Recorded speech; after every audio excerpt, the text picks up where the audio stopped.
Very honored and privileged to be joined now by S. Gurumurthy. He is the very popular editor of Thuglak, one of the finest voices on the issues that we're about to discuss. Good evening, Mr. Gurumurthy. Good to see you. Thank you, sir, for your time on this particular issue. I know you have a lot of opinions about the things that you've been seeing going around. I'd like to start right at the very basic level, sir, on the Pran Pratishtha. The fact that the Ram Mandir is becoming a reality after such a long time. You know, everyone is aware of the journey it has taken to reach this place.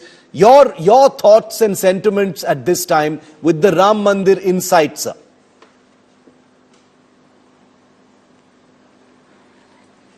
See, it is amazing that the opposition is replaying what it has been doing in 1980s and 90s.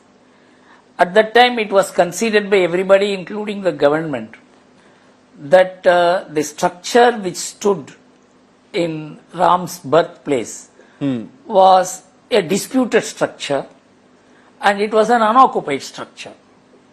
It was not something which the government's post-independence began saying. It was in 1886. A British judge who went to the spot to inspect the building there, the status of the building there, on a case filed for recovery of Rama Janmasthan by somebody. He said that it is unfortunate that a mosque has been built on the place held sacred by the Hindus, by Baba, but it is completely unoccupied. There is nobody in it. And it is a deserted place. But still, after 300 years, I will not be able to order any remedy. So, what he said about ordering the remedy is not relevant. What he said about the state of the building, that it was an unoccupied structure, is relevant. So, for somebody to say that it is a mosque, how did the idea of mosque come in? You see, many people do not know even what happened last year. But since I had been associated with this movement from the beginning, from 1984, it was first the Congress government which declared in Parliament that it was a masjid. It was completely a fake declaration because the government's own record showed it was a disputed structure. And in the government's own white paper, which they published in 1993 after the demolition, they called it a disputed structure. It was only in the interregnum, it was called as the mosque to turn it into a dispute between Hindus and Muslims, and at the global level, Hindus were defamed and humiliated as having destroyed a functioning mosque. So you can understand the level of illiteracy that prevails, or the extent to which the whole discourse and debate is being distorted to continue the same politics, which has turned the country into a very different country. The politicians do not even have an intelligent way of expressing their selfish politics. But Mr. Gurumurthy, in light of what you've just said, and you've given us a brief historical perspective, in light of that, how do you see many of these opposition parties, specifically the Congress party's decision not to go for the Pran Pratishtha ceremony? Does it hold up in your book, in terms of what has happened in the past? See, the Congress was always wobbly and shifty. For example, 1989, when they permitted the Shilanyas, the most powerful government since independence was Rajiv Gandhi's government. He permitted the Shilanyas, but he also did not allow the further proceedings in Ram Janmabhoomi, but he started the 1989 election campaign from Ayodhya, saying that he will work for Ramarajya. From then onwards, when the Congress began declining, its capacity to take a decision on Ram Janmabhoomi also declined. With Mulayam Singh getting elected in UP and at the center Rajiv Gandhi getting defeated, the whole scene shifted to not only what is seen as a Muslim-centric politics, but it is also to characterize Muslims as opposing Ram Janmabhoomi. In fact, the Muslims did not even know that it was a masjid. They were told it is a masjid. The Hindus are targeting your masjid. And so an opinion was being created by sustained efforts by pseudo-secular forces in which the left historians played a tremendous role. Indeed. And K.K. Muhammad, who was part of the archaeological team which investigated in 1976 the structure, he said the Muslims are willing to hand over the structure in 1990, the place. But it is the left historians who prevented them, saying there is no evidence of Rama being born. Why are you handing over on a false claim? So you can understand politics was being played acutely. And the Muslims were being told that this is a movement against you. They may not even have an idea that what is Babri Masjid. If you go and ask in Ayodhya, the Mutawali in 1949 of the structure wrote and gave it that we don't want it because they didn't even know how to maintain it. So this whole idea of the Ram temple being a project against the Muslims is being sustained now, and then because they can't oppose it today. The Supreme Court has given a unanimous judgment, and it has been proved by the judiciary that the temple was demolished and a masjid was built. Now they have to find other reasons. No, Shankaracharyas are not supporting it. No, it is Modi-centric function. I mean, understand that the temple is the longing of the Hindus who have nothing to do with politics. In fact, you converted them into a political force. They would never have thought of, if, for example, Gandhiji, when he began reciting Ram Naam, he said, many people said the Muslims won't accept. Gandhiji said, I am laughing. That you are saying Muslims won't. That the Muslims won't accept it is to make them say, we won't accept it. This is the kind of politics which evolved even in Gandhi's time. And that is being sustained. It's very unfortunate. Mr. Gurumurthy, like even if you don't like, you must say, yes, we are. I understand what you're saying, sir. Yes. I have a follow-up question to that because, I know you don't like to get into the political aspects of it, but I'm still going to ask you because the Pran Pratishtha is being painted as a Modi-centric event. It's being done for politics, as an election year, etc. Strictly from that political prism, sir, do you think that the opposition parties, have made a mistake by boycotting this ceremony, or was it just cold politics? Or do you think it's, whatever be the decision, it was an error, since this was supposed to be a ceremony that projected some kind of unity, and it wasn't really about just politicians? So I will answer it in three ways. One, the Pran Pratishtha follows the Shilanyas ceremony, where Modi sat and took the Sankalpa. At that time, no one objected. Because this entire movement was a mix of state, constitution, politics and culture. Otherwise, Narasimha Rao government would not have passed the law to acquire the Ram Janmabhoomi to be given to that side which establishes its rights over it. This was the law passed in 1993. Yes. This law was passed in 1990 also. In fact, I was the author of that law along with Arun Jaitley, where we said that you acquire that place and then you hand it over to whosoever proves the place belongs to them. This principle was accepted by VP Singh. It was accepted by Narasimha Rao, that is the Congress. Yes. And the same principle was followed throughout the hearings in Allahabad, in the Supreme Court. And the Supreme Court already said you hand it over to the Hindus because they had established that there was a temple beneath the mosque. So there was a mix of legislation, constitution, politics, culture, faith. And how do you say now you have got to sear through all this and say that this is purely religious? It is not religious. It is, the state has had a very definite role in this, and the Prime Minister represents the state as Prime Minister, and he also represents the movement which brought about this change. So he has moral authority, legal authority to be the hegemon.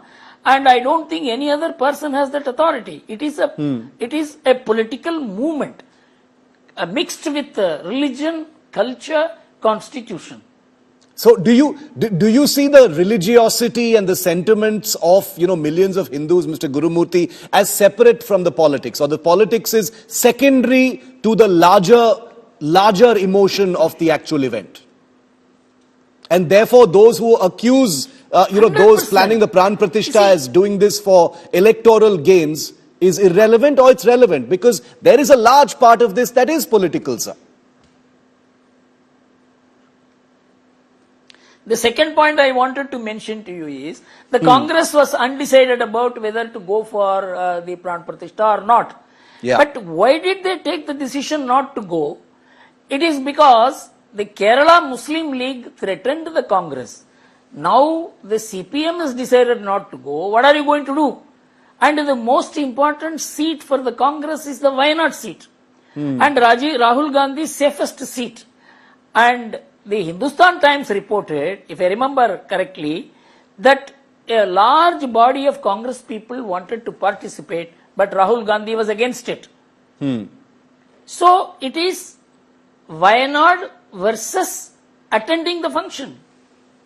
So that it was intensely personalized politics in my view. I have also written about it in the Thuglak editorial, that this is not being very widely discussed. So my view is, it is a decision against the Congress. It is not only a decision against all that the Congress has stood for from Mahatma Gandhi's days, in Rajiv Gandhi's days, even in Narasimha Rao's days. It's a very different Congress today. Yeah. And once the Congress decided like this, the other parties had no option. They had to align their decision in some way. And this has also given an opportunity to Samajwadi Party to say what they did in 1990 by shooting the Karseviks is right. Yeah, that's what they said today, yes. Mr. Gurumurthy, a complete replay of 1989-90. Yes. Yes. I'd like to come now to the issue of the Shankaracharyas. A complete replay of 1990. The Shankaracharyas issue has, also taken center stage after some of them spoke out. Then there was some back and forth. There were some clarifications, lots of sound bites that did the rounds as well. What did you think of that, sir? The overall sense one got was that the Shankaracharyas, didn't like what was going on. They had concerns over the structure of the Pran Pratishtha ceremony, the fact that the Mandir is incomplete in that sense. What did you think of what the Shankaracharyas had said?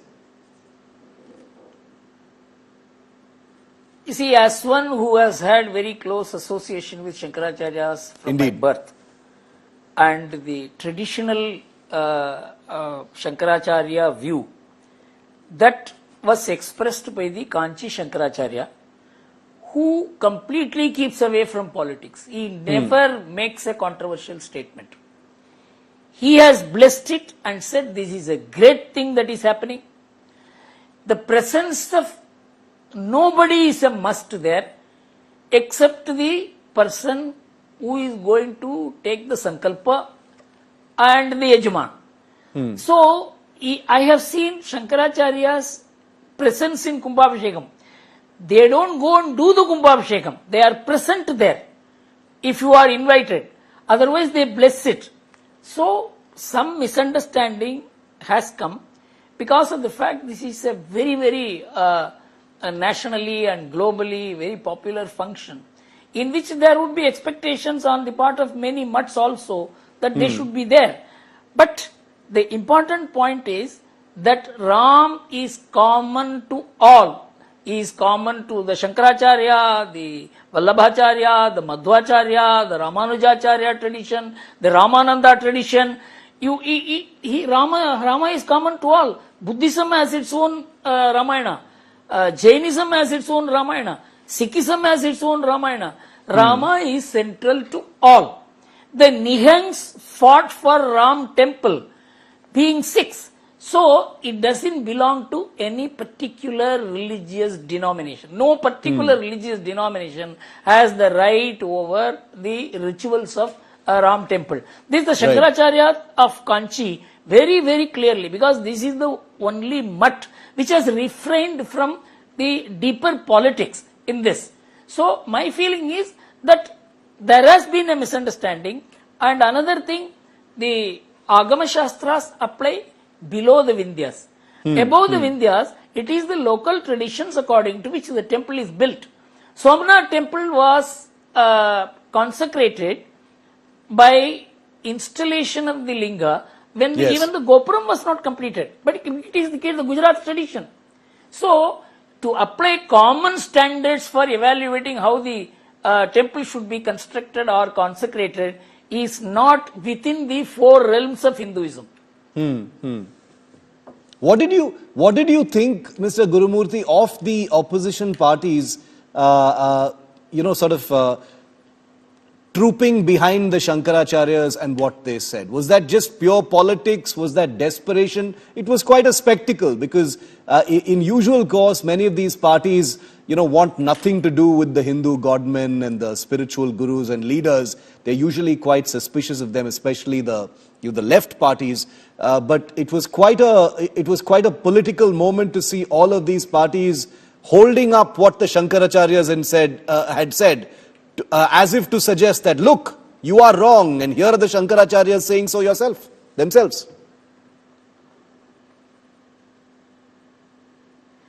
You see, it is laughable that you take the decision that you will not attend the function because it is a political event. There was whether it is right or wrong, it was a principle stated. Then you begin saying, no, we are not attending because Shankaracharya is saying this. We are not attending because the temple is incomplete. We are not attending because the rituals are not proper. I mean, you understand, you take a decision first and then begin inventing reasons. And I think there cannot be a cheaper politics than this. And my only concern is not about this. These people are going to lose very heavily. Because a woman did not speak, kept silence for 30 years because the Ram temple was not constructed. A whole community stopped wearing the headgear, the pagdi, for 400 years around Ayodhya, the Suryavanshis, till the Ram temple is built. This has nothing to do with politics. This is a widespread feeling which the political parties converted into a political proposition, and in 1989-90 handed it over to the BJP. Like they handed over Vande Mataram, like they handed over Ramaraja, then they handed over everything that drove the freedom movement and the spirit of the pro-freedom movement. The secular politics, the pseudo-secular politics moved away from nationalism. Yes. And the BJP moved into it to occupy the place which the pre-independence Congress had occupied. It's a foolish thing to hand over the entire concept of nationalism to one party. It's your mistake. You mentioned south of the Vindhyas and north of the Vindhyas, Mr. Gurumurthy, and I want to explore that theme a little deeper because, we are seeing quite a bit of north-south politics, after the recent elections. We're seeing Prime Minister Modi, touring southern temples over the last few days, very evocative imagery as well. You have Udayanidhi Stalin in Tamil Nadu saying that, we oppose the Ram Mandir because of what happened with the Babri Masjid. There is a very stark kind of north-south political attempt to politicize that north-south divide, with some suggestions also that Ram is not such a big deal in the south as much as he is in the north, and therefore you can't look at it the same way. How would you address this north-south divide or this manufactured north-south divide over Ram, sir? You see, actually the north-south divide has always been kept as a kind of a political argument. For example, Mrs. Gandhi was wiped out in the entire north and she won in the entire south. It was a political divide on emergency, her policies, herself. Is it a north-south divide? So political divide being given a cultural color, being given a religious color, being given the division in the idea of India is again extension of the pseudo-secular politics. For example, you take Rama. The Kuldevata of Rama is Ranganatha in Srirangam. Kuldevata. And Rama's worship or Kashi Yatra is incomplete without somebody going to Rameshwaram. This applies to every community in Tamil Nadu. Whether somebody is DMK or ADMK or communist or BJP, they pass through this. This has nothing to do with how they vote for. They vote for caste basis, they vote for some language, they vote for some policies, they vote for some leader. But the underlying feeling that this country is one cannot be shaken by any of these. There is no north-south divide in that sense. It's completely foolish and motivated.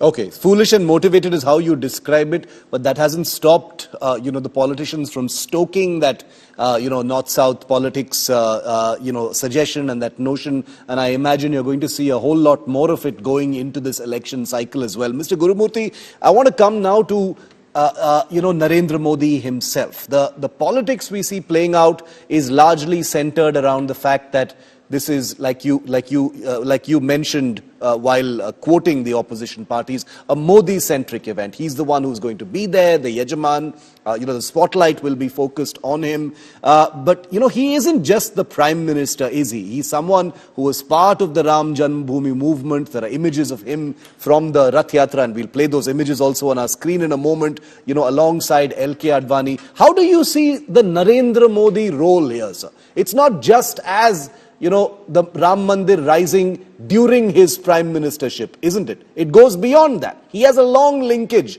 with this movement and this sentiment. I tell you, he was one of the most important organizers of not only the Ram Temple movement, he was part of the movement against the emergency. But in the RSS, nobody gets projected. The entire movement was sustained by the religious people, religious leaders and the RSS. How many names you have heard? It is only the political side. Advani and people who were associated with him, Govindacharya, Pramod Mahajan. You would have heard this name. But that his name was not heard was not that he was not part of it. He was very, very much part of the movement, not only as part of the organization, but personally. I know it.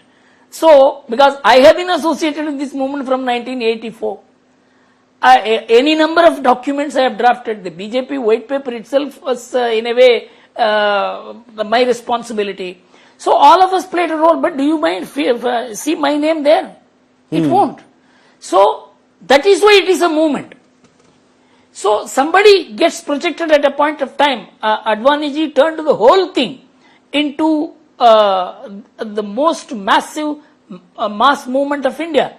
But yes, he did not do it. It was because of the great preparation that had gone on. He could light the. He threw a matchstick in a cauldron. So my view is that Narendra Modi was very much part of this movement, and as Advani said, destiny has chosen him to fulfill the task. You see, the opposition doesn't know how to handle the Modi phenomenon because they have not come across a prime minister who has 48 hours a day and who works and he speaks, he travels, he imagines, and he not only has been able to cement and become popular in the country, he is now the most popular leader in the world. And so they have to demean him here and there. And the instrument that they have chosen in India, that is the Ram Temple, is probably the poorest political instrument for the opposition to do something against Modi. But I think they want to sustain the notion at the global level that this temple was built destroying a mosque, which is a fake case. You know, fake case sells in politics today. So my feeling is the opposition is fighting a losing battle on the Ram Janmabhoomi issue. No intelligent person would have taken such a foolish decision of boycotting.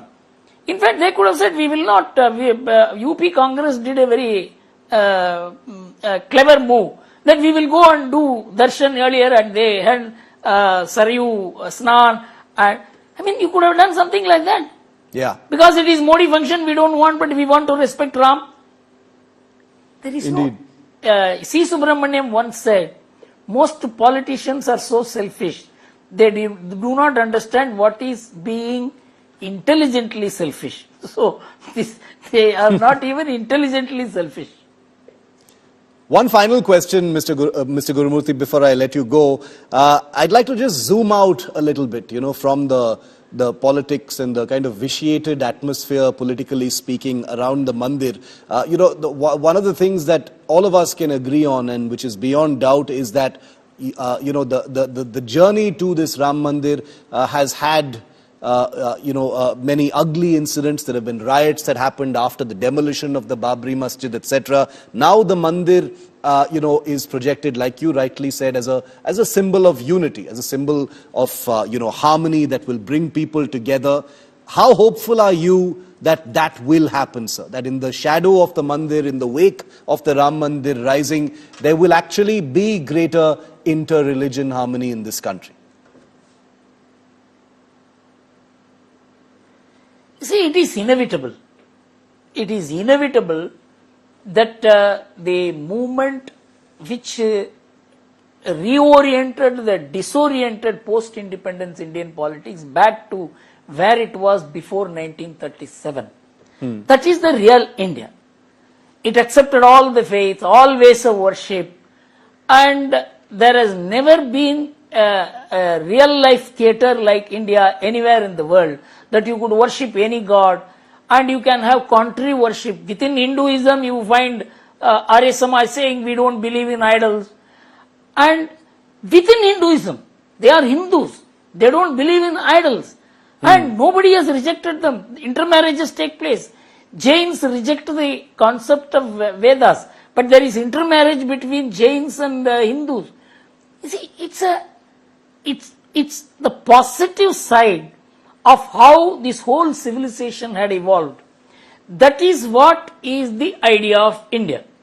And that is being recalled, reinstated by the Ram Temple movement, although it had huge objections. And even the riots that followed after the Babri Masjid demolition was because the Congress called it a mosque. If the government had said it was a structure in disuse for the last 200 years, which Muslim would have opposed it? How they would have gone in emotion at such high altitude levels? They would not have. You promoted it. You wanted it to sustain a kind of politics which was divisive. But my only worry is, why are they replaying it? What is the need for it? But I think the movement has grown so much. It has acquired constitutional validity today with the Supreme Court convergently, all the 5 judges deciding, and the state law ensuring this, like Somnath. I think there is a large consensus transcending politics, transcending all divisions, transcending the kind of narrow attitudes which the opposition party is taking, which is being seen as people's unity. It is cutting across all regions. Absolutely. So my feeling is, as someone who has observed not only politics from the media perspective, from business perspective, from economic perspective, but also from the perspective of the Ram Janmabhoomi movement, I think this is a paradigm shift back to where India was before 1937, about which not much is known. Many people do not know that the Muslims, that is the Muslims of Gujarat, Kachi Memons, they had only one sacred book, that was Dashavatara, in which 9 avatars were common between Hindus and them. It is only the 10th avatar name which they called Ali and we called Kali. This was the extent of understanding and underlying unity even between Hindus and Muslims. Yes. This was all destroyed in 1937 when Jinnah asked the British government to pass the All India Shariat Act, which created the Muslim identity in India. The entire politics today centers around that. Well, it's a sad story. Yes, the paradigm and it is shift being that you overcome according. It is being overcome according to me. Indeed, and I think it the is being paradigm overcome shift, according to me. The paradigm shift that you described, Mr. Gurumurthy, is a good note to end this discussion on. I think it's something to very much look forward to. Hopefully, the era of politics over the Ram Mandir is a thing of the past, and the beauty of it, the sentiment of it can harmoniously radiate out in all directions, because like you said at the beginning, this is something that involves millions of people across the world, and it isn't just about us talking here. But I think it's important that this message goes out. So I'm going to hold on to that very, very closely. Mr. Gurumurthy, always a pleasure, sir. Thank you so much for speaking to India today. Thank you. Thank you. Thank you.